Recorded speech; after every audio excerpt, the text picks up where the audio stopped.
এখন একটা প্রশ্ন হয়, ভাই এটা কোনো কথা হলো?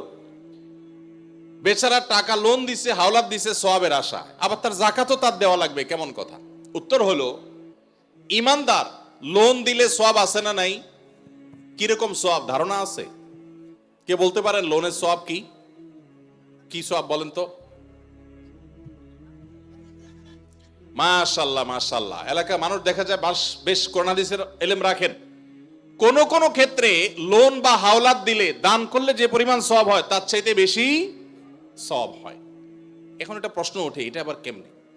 দান করে দেওয়া মানে তো একসাথে দিয়ে দেওয়া, লোন দেওয়া মানে তো দিলাম আবার নেওয়ার জন্য, তো সওয়াব আবার বেশি কিভাবে হয়? সেটার ব্যাখ্যা হলো, ধরেন ওনাকে আমি 10 টাকা দান করলাম, ওনার দান দরকার, কিন্তু ওনার দানটা কেন দরকার? উনি এই 10 টাকা দিয়ে একটা কলা খাবে, যেটা আসলে তার এমন কোনো আহামরি প্রয়োজন নাই, এটা না খাইলেও তার চলে, পেট ভরা আছে, এখন কলা খাইতে মন চাইছে, টাকা নাই, আমি 10 টাকা তারে সাদাকা করলাম, দান করলাম। এই দানের চাইতে ওনার দরকার হলো লোন, এমন লোন যে লোন দিয়া তার জীবন রক্ষা হবে, কঠিন কোনো কাজ হবে।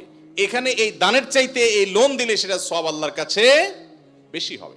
আরো বিভিন্ন ব্যাখ্যা হাদিসের আছে। এই জন্য ভাইরা, লোন যে দিবে সে তো সওয়াব পাবে, বিধায় যাকাত দেওয়ার কারণে তার যে টাকা কমতেছে, এতে তার হারাবার কিচ্ছু নাই, এই জন্য তাকেই যাকাত দিয়ে যেতে হবে। এখন কথা হলো, পাওয়ার সম্ভাবনা নাই, যদি এমন হয় যে পাওয়ার সম্ভাবনা, তাহলে যাকাত আপনাকে এখন দিতে হবে না, একসাথে পাইলে যে বছরে যাকাত দেন না সেগুলো দিতে হবে। আর যদি কখনো না পান তাহলে না দিলে কোনো গুনাহ হবে